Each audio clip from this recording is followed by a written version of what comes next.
As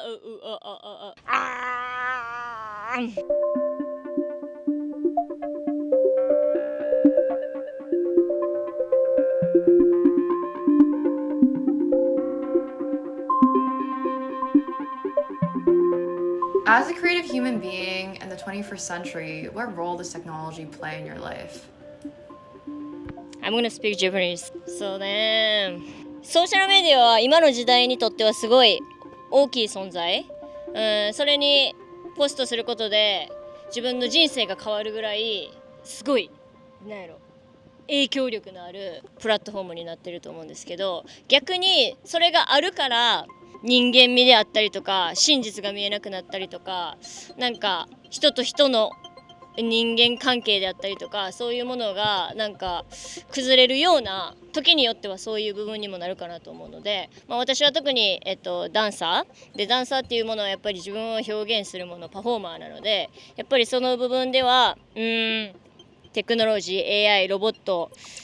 っていうよりかはやっぱりその人でしか出せない感情であったり表現力っていうものがすごいダンサーとしては大事なので、だからそういう部分ではやっぱりこう人間味、そこがやっぱり自分にとっては大事かなって思います。So, as the world does grow more digital, what does it mean to be human? I don't know. I think maybe some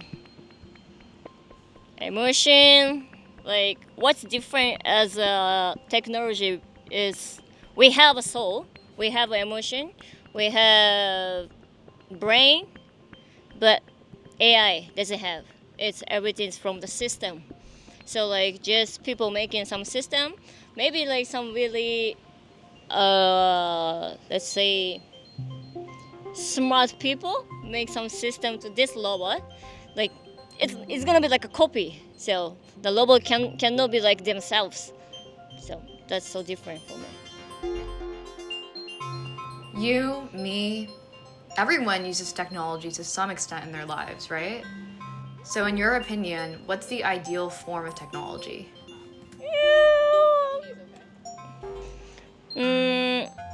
It's kind of deep question, so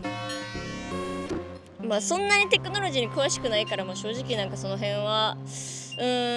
普段から考えることもあんまりないし、考えたこともなかったかなと思うんですけど、それぐらい自分の中ではやっぱりこの人間であることっていうのをすごい大事にしてる。すごいこう生きていく上で、例えばキャッシュがいらなくて携帯でペイできるとか、いろんな部分ですごいテクノロジーがあるからこそ進化してる部分っていう、生きやすくなってる部分っていうのはあると思うけど、それと同時にやっぱり自然っていうものがなくなったりとか、本来あるべき人間の姿っていうものが失われてしまったりとかっていうものはあると思うので、なんかその辺のバランス、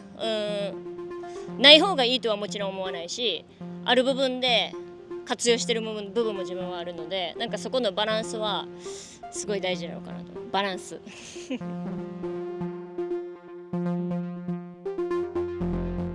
You're a hip-hop dancer from Osaka, Japan, and Poke is based in Silicon Valley. These worlds don't usually overlap, so to those building these technologies, what do you want them to know? いや、むずくない？ I think it's so difficult, the question is. Oh, sorry. Okay, let me rephrase the question. So, you're here with us,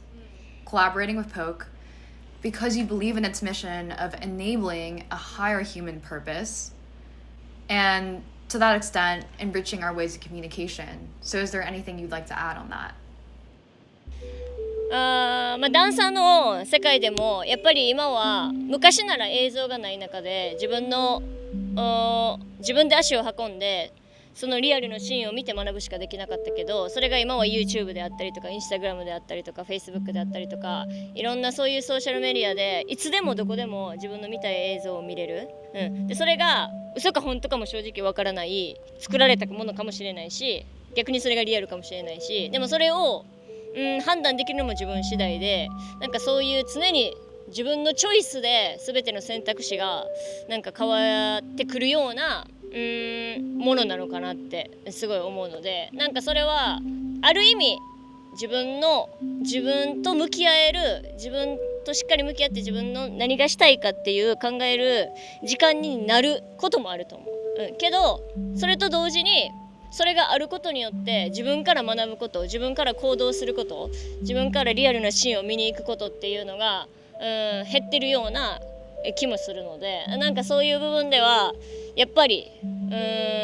人間っていう生き物とテクノロジーっていうもののいかにどれだけうまいバランスで仲良くコネクションできるかがすごいキーになってくるのかなと思います。So you're 29 now, and you've achieved a lot in the dance world. So one, what is the legacy that you want to leave? And two, what do you believe gives life, and your own life in particular, its meaning? I never thought like I'm really tired for this lifestyle, because I really like to dance. So my dream is still as a dancer. This is a really like actually like happy when I'm like working. My age is you guys' age is not so far, but you know, but still have a line maybe. I think that my age was the kind of like last generation. Still like we can feel both. You know, my generation was like, still a lot of legend was there, OGs was there, so still we can like learn from them. Also like we can go to see them, but now it's impossible because too many videos there. They don't need to go, you know, just search, like put on some name, find it a video, can learn. Yeah, I think that it's so different things. Okay, one last question. Kyoka, you're mogging. With the position you have within the dance community, the influence you wield, the impact that you have, what do you want to do with it, if anything? I'm gonna speak Japanese. 正直私自身有名になりたいとか芸能人になりたいとかビッグになりたいとか思ったことは一度もなくて、ただ自分の好きなダンスで自分の夢に向かってただひたすら真剣にダンスをやってきた、それがこう今いろんな形でいろんな人にサポートしてもらえて認めてもらえて今の自分の地位があるので、なんかそれを利用したいとも逆に思わない、今までやってきたこの、強化自分自身を、いかにどれだけこう自分に嘘をつかず